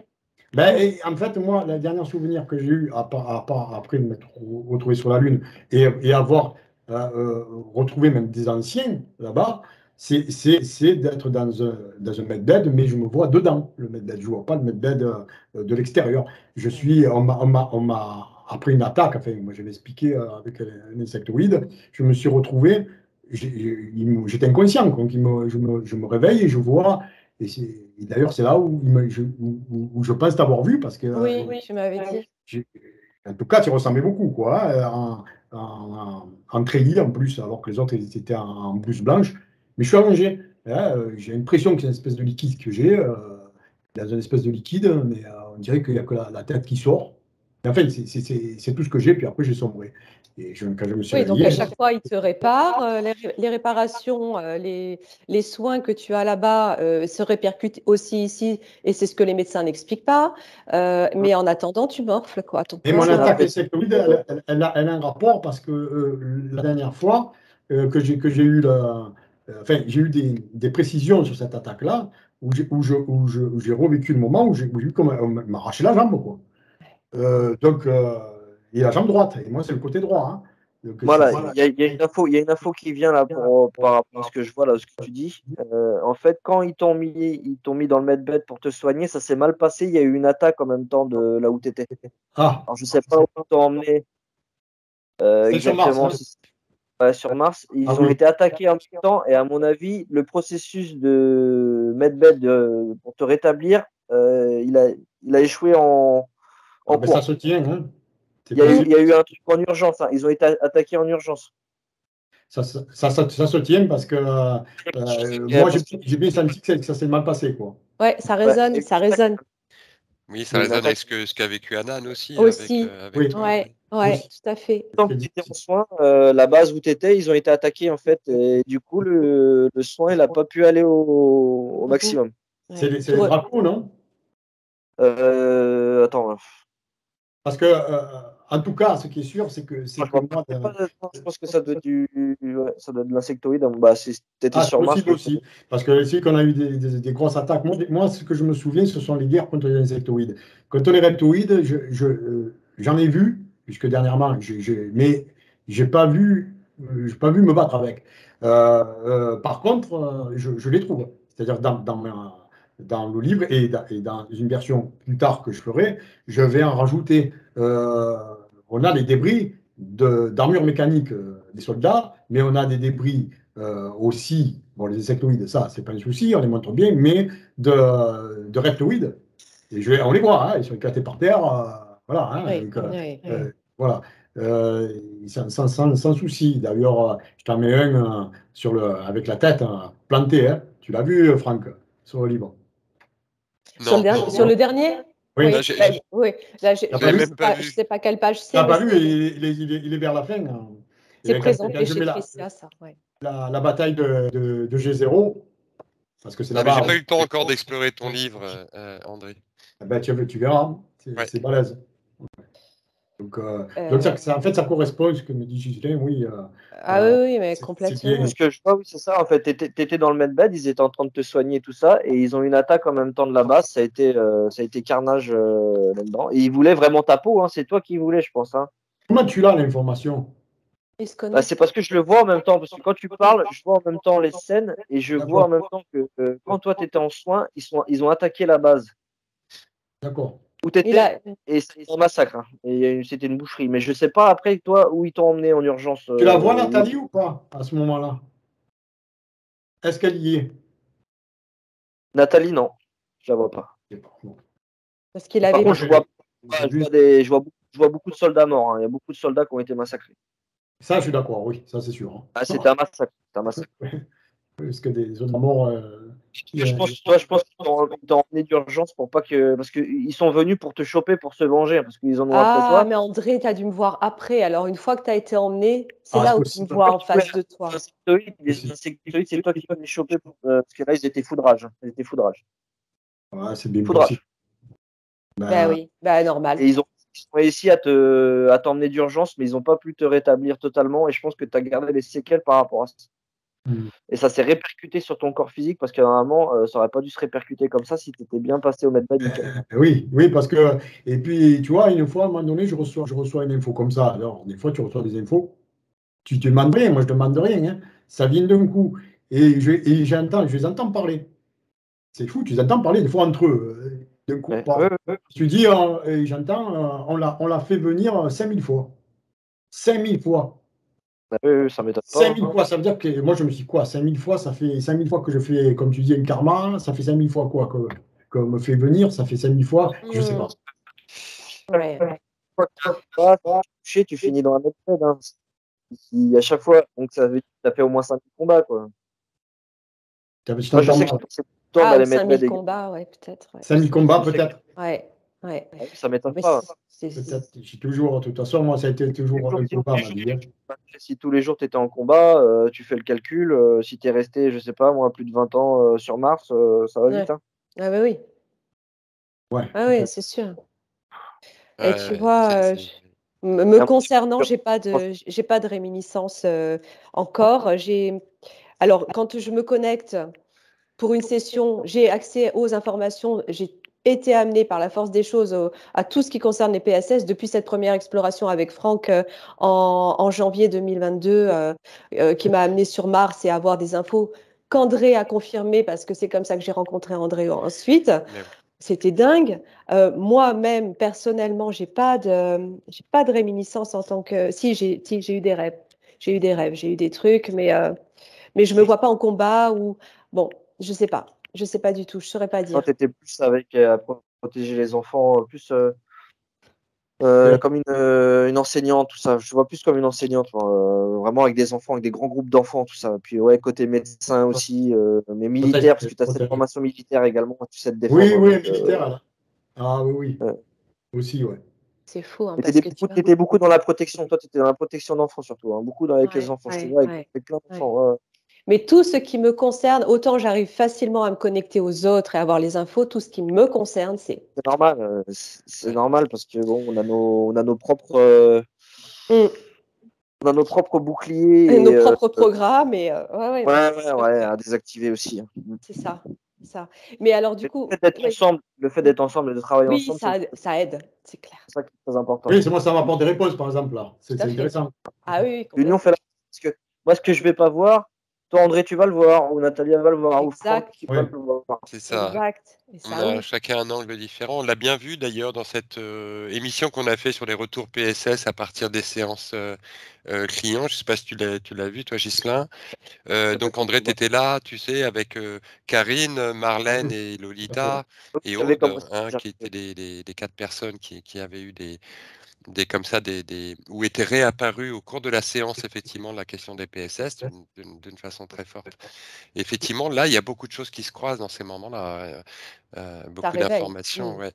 Mais comme ils fragmentent tout, ça ne les intéresse pas que nous, on réunisse tout. Hein. Qu'on se réunisse. Et tout est fait pour nous séparer, d'ailleurs, on le voit bien. Pas qu'on récupère, mais le fait que nous, on se réunisse tous, et ben, on travaille ensemble. Donc, voilà, et ça les emmerde parce que là, on va avancer beaucoup plus vite. En fait. Oui.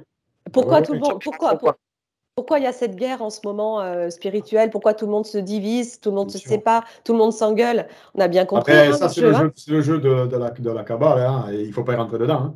Bien sûr, bien sûr. Ah non, mais on l'observe. Le truc, c'est de passer au-dessus. On l'observe, c'est ça. C'est qu'on observe qu'il y a vraiment quelque chose là. Il y a des centres de fréquences comme ça, puis des gens qui semblaient être unis et s'opposer les uns aux autres. Oui. Dans ce domaine-là, il y a le problème de l'ego. Il faut que chacun se remette à sa place et on est tous égaux. Machin, voilà. On a tous vécu des choses incroyables et c'est à nous de s'entraider. Ce qui est demandé, il faut comprendre que ce n'est pas pour la même chose. Hein. Oui. C'est de nous entraider. Tout à fait. On a eu ça aussi, oui. C'est pas pour la même chose. Bien sûr. Moi, à un moment donné, je me demandais pourquoi tout ça, parce que forcément, je pose un tas de questions, et je reçois l'info. On me dit, mais c'est pour l'humanité. Je le reçois, mais clair, c'est clair, quoi. Je dis, ok, c'est pour l'humanité, on continue. Voilà, donc, c'est ça. C'est pas pour rien, quoi. Donc, le truc, c'est de passer. De nous maintenant. Le truc, c'est de passer au-delà de l'ego qui nous oppose, qui nous fait entrer dans cette dualité. C'est ce que je dis, nous, on n'est pas important. Moi, en tout cas, ce que je dis, moi, par exemple, je ne suis pas important. On s'en fout. C'est comme quand j'écris, je dis, je le mets de bien dessus. Vous ne croyez pas, ne me croyez pas, je m'en fous. Mais par contre, posez-vous les questions. C'est quoi tout ça? Oui, à un moment donné, on voit bien, il y a combien de personnes concernées qui sont en train de se réveiller et qui osent aujourd'hui témoigner. Il y en a des centaines, voire des milliers. À un moment donné, il faut aussi. Ce que je peux vous dire, c'est qu'ils sont fiers de nous, parce que moi, je le reçois souvent. Ils sont fiers de nous. Ils sont fiers de nous parce qu'on a le courage et on fait ce qu'on a dit qu'on allait faire. Ça, c'était prévu. On est venu là, on a dit qu'on voilà, et on le fait. Voilà, on suit notre chemin, notre credo. Oui, c'est la mission. C'est la mission. Tout à fait, c'est une mission de transmission. Et comme tu dis, on ira jusqu'au bout. Oui. Et puis des fois, moi, je me dis, je m'en dis un peu qu'elle finisse cette mission parce que j'espère qu'ils ne vont pas me réintégrer dans je ne sais pas quoi. Et que le jour où ça s'arrête, enfin, je veux la paix. Non, mais alors là, c'est là aussi où tout le processus de cheminement intérieur intervient. C'est vraiment retrouver cette connexion à soi, à son cœur, s'affirmer en tant que personne intègre, souveraine, affirmer sa souveraineté et dire stop, c'est moi maintenant qui décide. Non, mais c'est pas ça. À un moment donné, je veux rentrer chez moi, quoi. Ben, C'est ça oui. le truc. Mais oui, mais oui. Mais tu sais, c'est en passant par toutes ces réminiscences, en retrouvant toutes ces mémoires qu'on va réussir, qu'on va y arriver. Ça passe par la récupération de ces mémoires, par revivre ces moments qu'on revit, qui sont difficiles, mais ça passe par ça pour se retrouver. Bien sûr. On a besoin de comprendre ce qui s'est passé. Et je voulais rebondir. Il faut savoir que Gaïa, elle monte en vibration et nous, on monte en même temps. Oui. Donc là, on va vers que du bon. En fait, c'est du bon. C'est eux qui ont peur là maintenant et qui essayent de freiner et de ralentir le processus qui est enclenché. Il est enclenché et il ira jusqu'au bout, quoi qu'il arrive. Tout à fait. Et c'est pour ça que les attaques se renforcent, parce que notre pouvoir souverain se renforce. Voilà. Et du coup, quand on parlait d'attaques tout à l'heure, tu voulais, André, expliquer un petit peu les attaques que tu subis là dernièrement. Ah non, mais c'est paralysé. Oui, tu vis des paralysies. Voilà, tu sens la présence, tu sens bien que quelqu'un est là, que ça c'est sûr. D'abord, je crie, je hurle, je me bats, je me débat. Soit si mon épouse elle m'entend, moi j'ai l'impression de crier. À peine elle me touche, hop, ça coupe le truc. Et je suis libéré d'un seul coup. Et à l'habitude maintenant. Hein? Protège.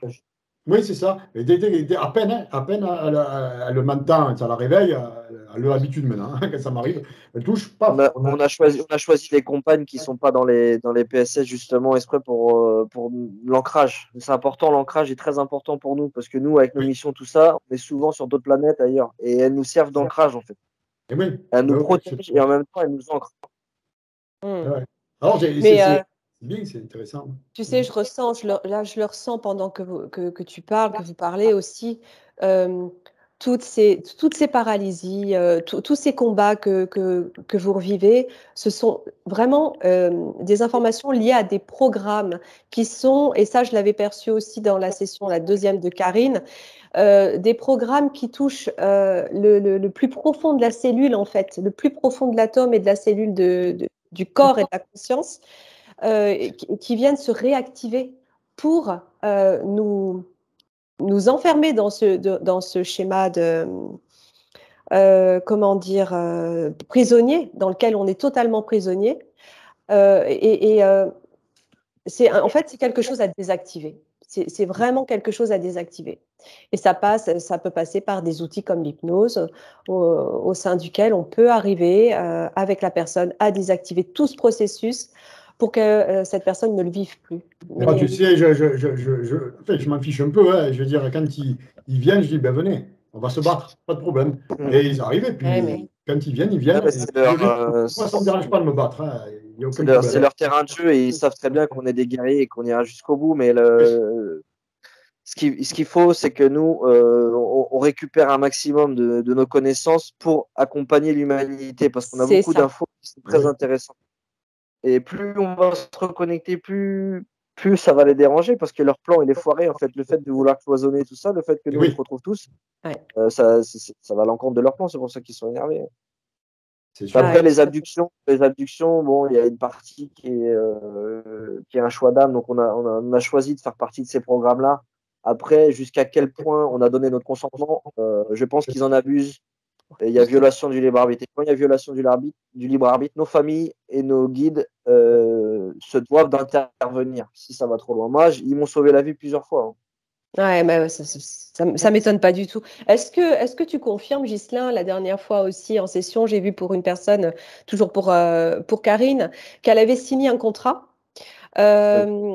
sur lequel il était indiqué qu'elle devait être embauchée, si tu veux, en tant que scientifique pour aller prendre des repères topographiques sur Jupiter. Mais en aucun cas qu'elle allait faire partie d'un programme d'infiltration. Donc c'est détourné en fait. Bien sûr, bien sûr. Ce qu'on signe est détourné, oui. C'est mensonge. Exactement. Eux, leurs papiers, pour eux, ça ne veut rien dire. Ils en prennent pas compte dans leurs papiers. C'est juste le côté humain, entre guillemets, hein, qui signe un contrat, qui croit qu'il s'engage pour telle ou telle chose, mais derrière, c'est beaucoup plus. C'est ça. Beaucoup plus vaste. Hein. Non, c'est biaisé, tout ça, c'est un piège. C'est lié au mental. C'est très vicieux. Hein. Je me suis souvenu d'avoir déchiré un contrat. C'est-à-dire, enfin, je me suis souvenu, tu le revis le truc, c'est toujours pareil. Tu es en train de le vivre, quoi. Et ça aussi, un truc que j'avais jamais, enfin, mais il y a déjà 3-4 ans en arrière, j'en sais rien. Je me retrouve avec un être, mais sombre. J'arrive pas à voir ce que c'est. On voit que c'est humanoïde, mais il reste, son visage reste dans l'ombre. Alors, je sais pas si c'est reptilien. Ça, c'est typique des Dracos, en fait. Les Dracos, ils restent sombres. Alors, ils restent tout le temps. Par contre, tu sens leur présence qui est non, mais ça parle que la présence, tu le vois bien. Hein, enfin, tu le vois, mais tu le vois, il est dans l'ombre, voilà. Mais il est très grand. Et moi, je déchire le contrat. Il me dit, ah, si tu fais ça, je pourrais plus te protéger. Non, d'abord, il me dit, si tu fais ça, je pourrais plus te protéger. Je dis, bah ouais, puisque c'est comme ça, mais je le déchire. Et j'ai déchiré le contrat. Et je me suis réveillé comme ça, enfin, sorti de là comme ça, quoi. Je dis, merde, je déchire le contrat. Bah, tu vois, je voyais Karine déchirer son contrat aussi, tu te souviens, Franck? Je l'ai fait de moi, j'étais énervé. Enfin, oui, la séance de Karine où il y avait une demande là, effectivement, d'effacer toutes ses mémoires PSS. C'est vraiment sa demande subliminale, elle était dégoûtée en fait de tout ce qu'elle avait vécu dans les PSS. Et en tant qu'âme, elle s'est souillée, c'est ce qu'elle disait. Elle voulait vraiment être complètement détachée, plus avoir de réminiscences, ne plus rien voir. Alors bon, Karine, qui en a eu beaucoup, elle a eu des retours sur ses voyages sur Jupiter, pas mal, qui étaient vraiment très forts, où vraiment, elle qui n'y connaissait rien, si tu veux, en astronomie, redécouvrait dans ce qui pouvait être un rêve, mais où elle partait de Jupiter pour retourner sur la Terre, et où elle voit bien Mars entre Jupiter et la Terre, alors qu'elle ne le connaissait pas. Elle l'a décrit.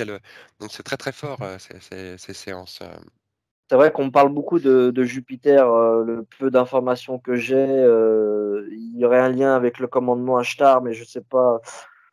C'est beaucoup d'accords en fait qu'il y a. Moi, je suis pas au courant de tous les accords, mais c'est très complexe. Hein. Il y a des accords entre différentes races. Oui, exactement. Différentes fédérations, différentes races qui font tel ou tel accord.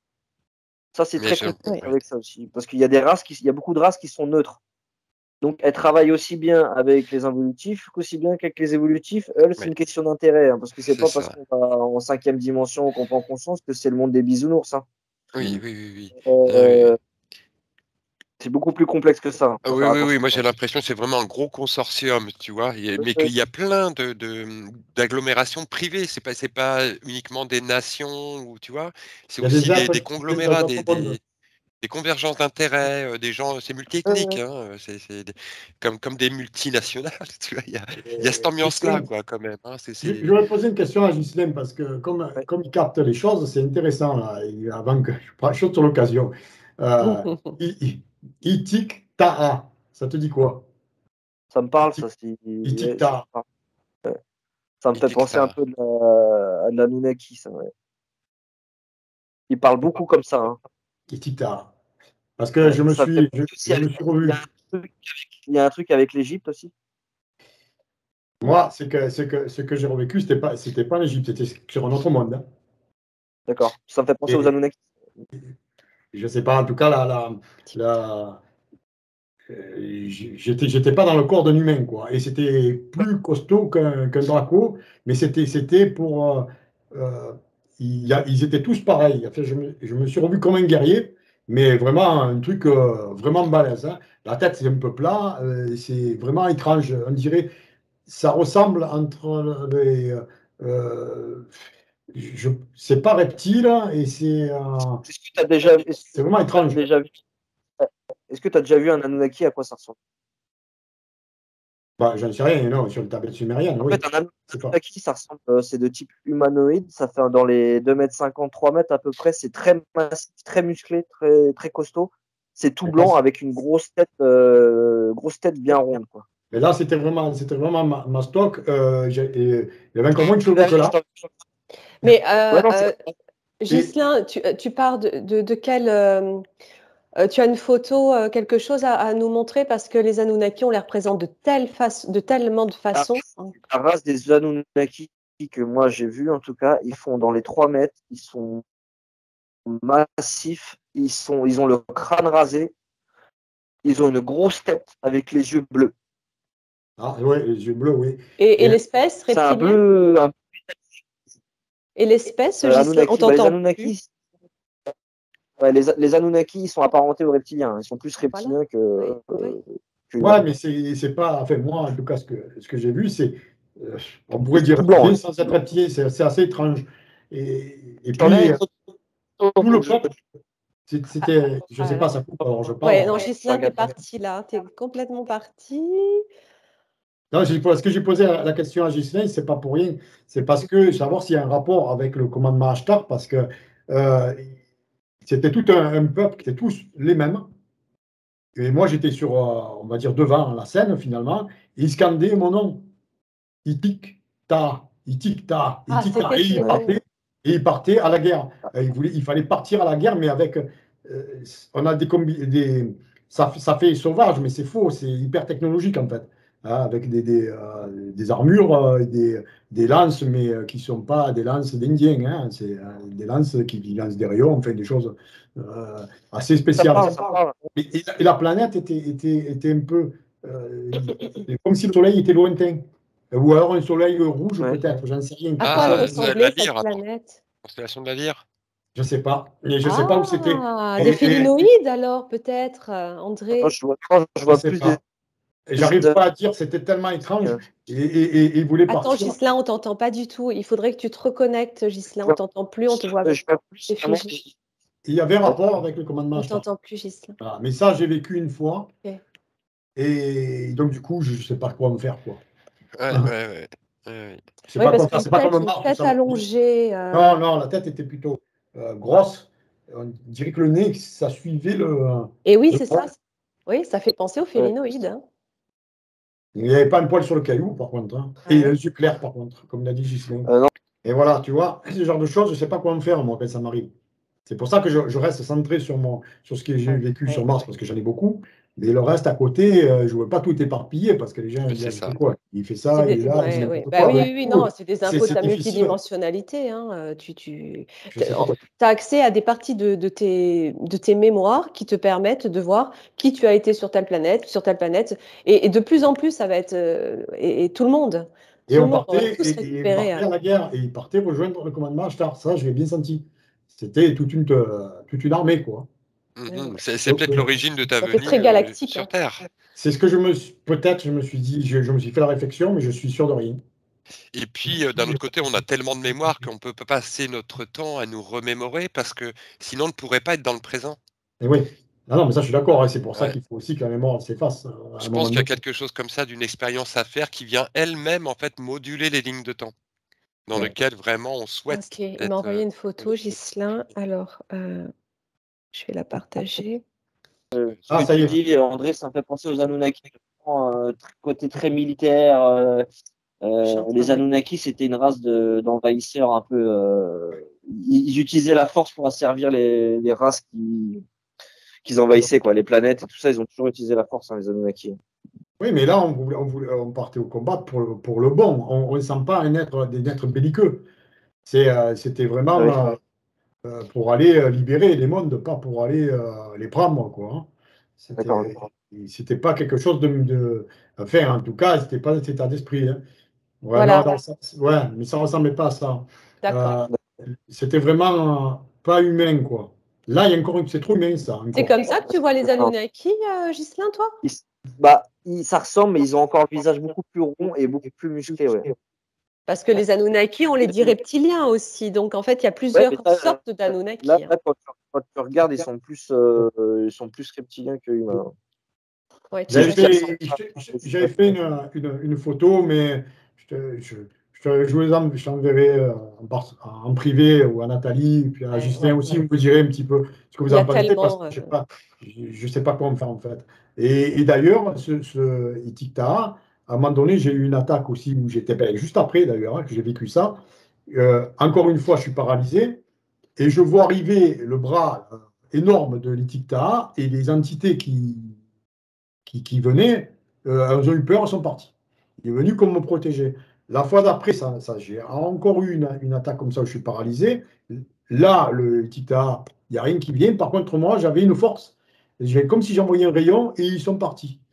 Et puis dernièrement, j'ai eu des attaques où j'avais plus rien du tout, il fallait que je me démerde. Donc, je ne sais pas.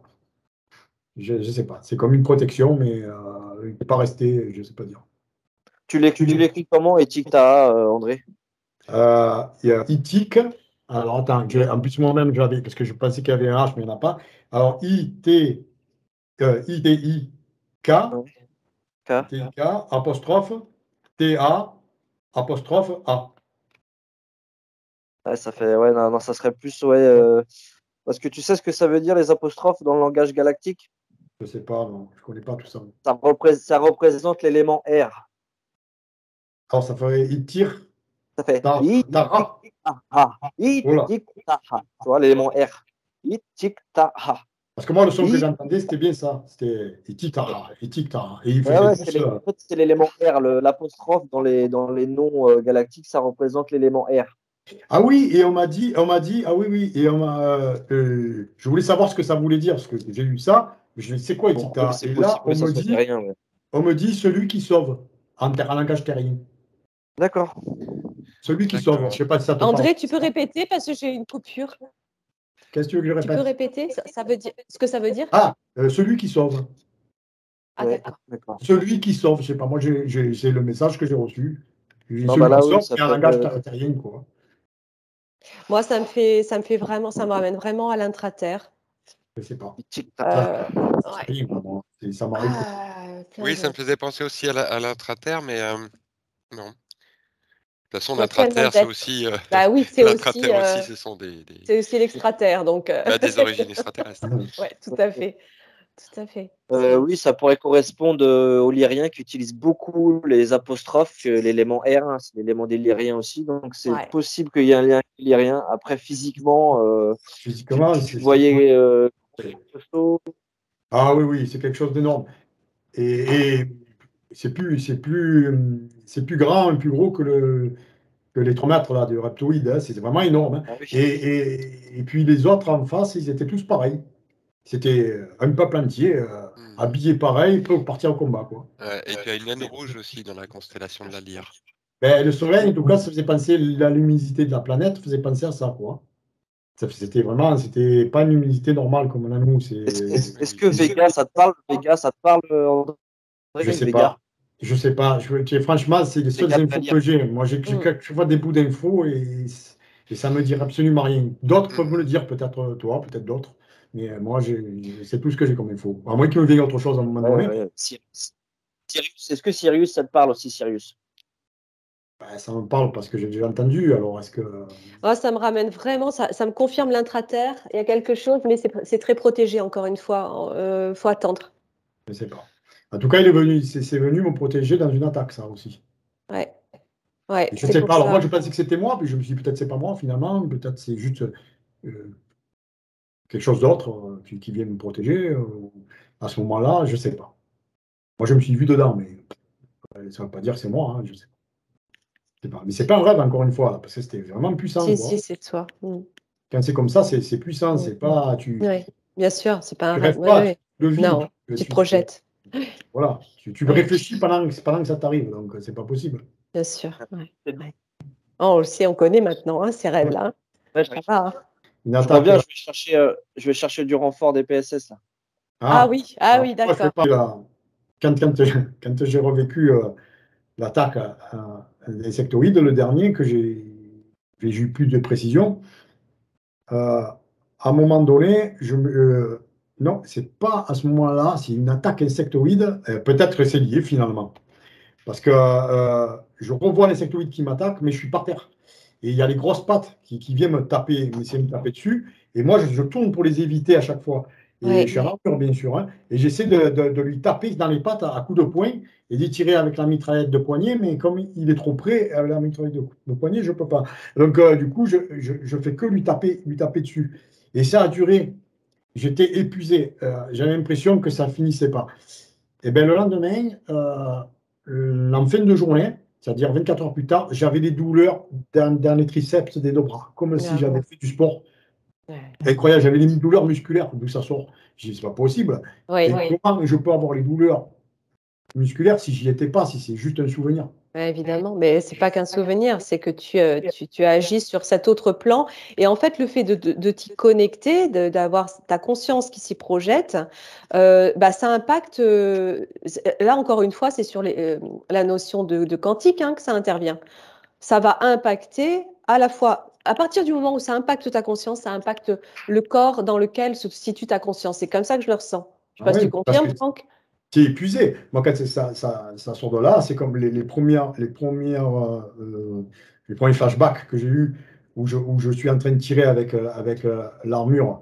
Et justement, où j'explique qu'après, 2 ans après, ou je ne sais plus, j'ai vu Expans, le deuxième épisode, où je les vois sur Mars avec l'armure de poignet. J'étais dingue. J'ai fait venir ma femme, j'y regarde, parce qu'elle savait ce que j'avais vécu. Je dis, c'est incroyable, ils sont en train de montrer les mêmes choses.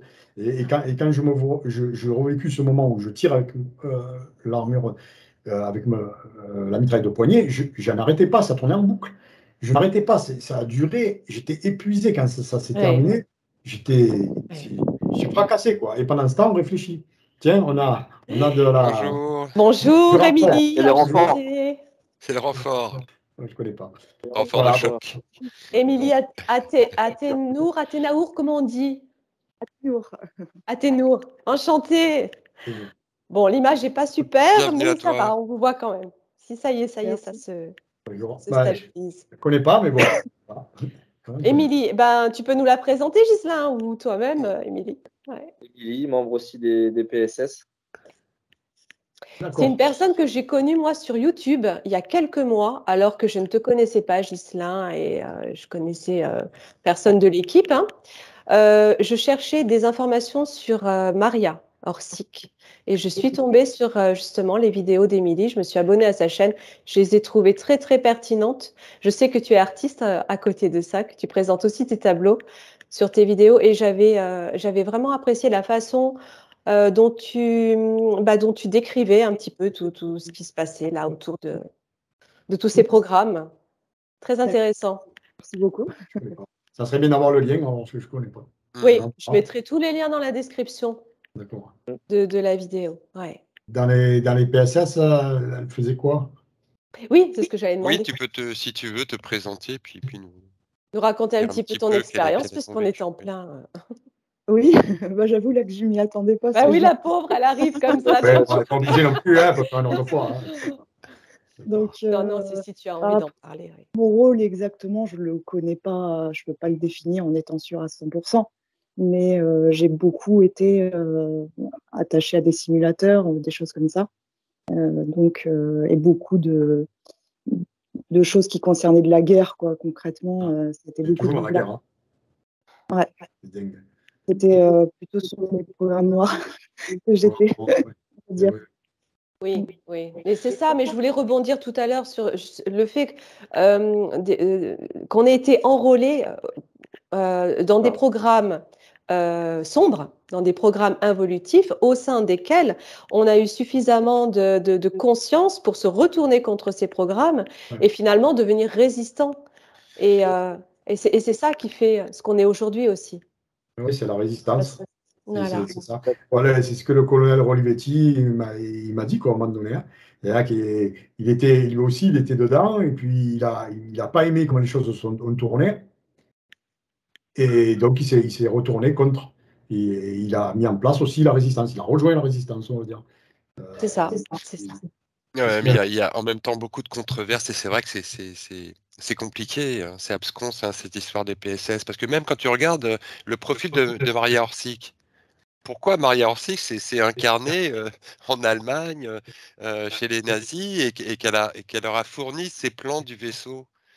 Pourquoi est-ce qu'elle ne s'est pas directement incarnée aux États-Unis pour donner cette technologie aux Américains? Parce qu'en même temps, du coup, venant même, on peut penser qu'effectivement, elle savait qu'il allait y avoir un programme entre les reptiliens et les nazis, et que donc elle est venue en immersion. Mais d'un autre côté, elle s'est retrouvée dans une situation où elle a donné aux Allemands la technologie. aux nazis la technologie qui va leur servir pour la Dark Fleet. Tiens, Émilie, qui est un petit peu spécialiste, elle va peut-être pouvoir répondre. C'est intéressant. Disons que de mon point de vue, les Allemands étaient déjà beaucoup plus avancés en technologie que les Américains. Oui. Donc, certains scientifiques avaient certaines connaissances qui n'étaient pas présentes à ce moment-là aux États-Unis. Voilà, c'est mon point de vue. D'accord. Oui, tout à fait. Mais alors, la question, c'était pourquoi... pourquoi leur a donné ça, la technologie? Maria, voilà, a collaboré, en fait. Ouais. Est-ce que c'était une façon, peut-être qu'il n'y avait pas que des bonnes informations dans ce qu'elle transmettait, peut-être qu'elle a essayé de protéger certaines choses aussi, peut-être qu'elle a été prise à la gorge, peut-être, enfin, il y a tellement de possibilités. C'est vrai qu'on dit aussi qu'elle a été manipulée elle-même, qu'elle s'est retrouvée. Tu peux donner des informations visuelles des fois aussi. C'est bloqué. Oui, puis il y a aussi un... On les voit plus. On entend, ouais, il n'y a plus l'image, enfin, vous êtes figé, on entend. Il y a aussi toujours beaucoup question de financement. Hein. Donc, quand il y a des gros complexes militaro-industriels, ça reste toujours du côté là où il y a de toute façon du financement. Donc, ça reste relié à ça, quoi qu'il arrive, hein, aussi. Oui, c'est sûr. À la base, je ne suis pas certaine que en Croate avait aussi les moyens de prendre l'avion pour aller aux États-Unis à l'époque, quoi, ou le bateau.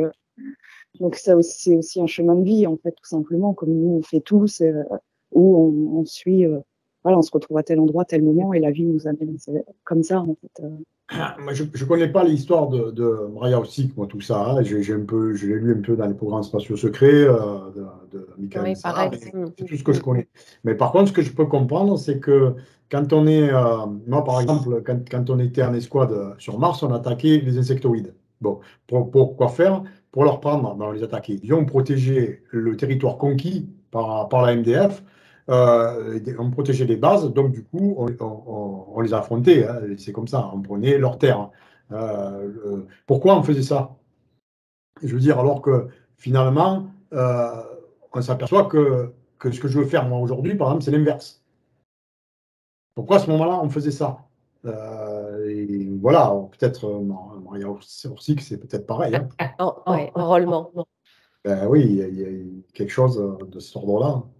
Ce que je voulais dire par rapport à ce que dit André, c'est la flotte noire hein, qui dirige toutes ces opérations sur Mars et tout ça à la base. Hein. C'était la flotte noire, donc forcément on obéissait aux ordres d'un côté. Et je pense que de l'autre côté, en même temps, on espionnait de l'intérieur. Oui, donc s'il y a des résistants à leur filet, c'est parce qu'on a fait péter de l'intérieur leur programme. Quoi.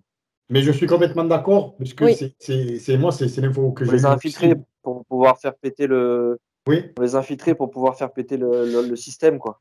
Et oui, je pense que Maria, elle essayait aussi de survivre. Et c'est là un peu où je voulais en venir. Je pense aussi. Hein. Oui. Pour moi, Maria, elle était une agent infiltrée exactement comme nous, on est dans les PSS. Oui. Après, le problème, c'est que quand je parlais de l'opération Valkyrie qui a mal tourné, je pense qu'il y a eu beaucoup de dénonciations. Moi, j'ai été capturé et torturé, en tout cas. Et Maria, elle a fui pour pas se faire attraper. Donc, c'était une agent, elle leur donnait les informations. Et puis, c'était lié aussi au commandement Ashtar. On parle du commandement Ashtar et Maria a une place importante aussi dans le commandement. D'accord. Voilà, c'est ça. Ben oui, après, il y a Jean-Charles Moyen qui en parle beaucoup. L'espionnage. Oui. Le son est très faible. C'est difficile. Contre espionnage, c'est pas évident. Je vais vous laisser, Nathalie. Ouais, mais attention, moi aussi, après, je vais vous laisser. On va tous vous laisser, on va vous laisser. Ah oui, parce que là, c'est. Ok. Non, mais merci beaucoup déjà. Oui, merci. C'est vrai qu'il y a d'autres questions qu'on n'a pas pu aborder, mais peut-être qu'on aura l'occasion un peu plus tard, voir avec même d'autres personnes qui ont vécu et qui sont toujours liées au PSS. On en connaît quelques-uns, quelques-unes, et qui seraient aussi intéressés d'échanger avec vous. En tout cas, merci. Et c'est vraiment une question d'actualité parce qu'elle pose beaucoup de questions encore, cette situation des PSS. Comme je le disais au début, mais on n'a pas pu y répondre. Où est-ce que ça en est aujourd'hui? Sur quels objectifs? Qu'est-ce qui a changé? ce que je peux dire, c'est que les PSS sont liés à tout ce qui se passe actuellement parce que c'est les PSS qui dirigent les gouvernements. Tout ce qui se passe dans les PSS, si les PSS, tout est dévoilé dans les PSS, tout va être dévoilé au grand jour. Voilà, c'est lié en fait. Les PSS, c'est le haut de la pyramide. C'est ça. Voilà. Ouais, mais en même temps, c'est très obscur. C'est ça. Et oui, mais plus on est. Ça serait trop facile, ça serait bien. Oui, ça serait il a tout réglé. Je pense que le but, c'est de continuer à nous regrouper, à nous assembler, voilà, pour vraiment faire éclater un petit peu toute cette. Les messages que j'ai, c'est de réunir un maximum de Starseed. Voilà. D'éveiller. L'union fait la force. Voilà, en famille, parce qu'on est tous une famille.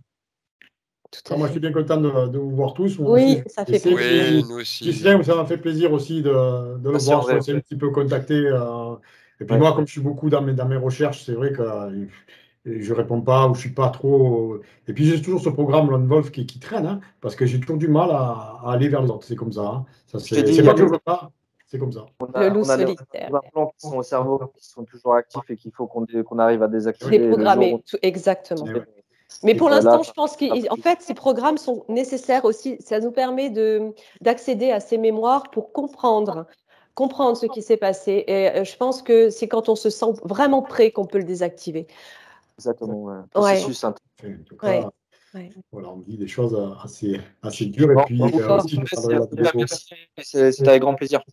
Bisous. Bisous. À bientôt. Merci. Très bonne journée. À bientôt. Et puis, ciao. Je vous embrasse et puis les auditeurs. Hein, pareil. À bientôt et merci. À très bientôt. Merci beaucoup. Merci à vous. Ciao. Au revoir.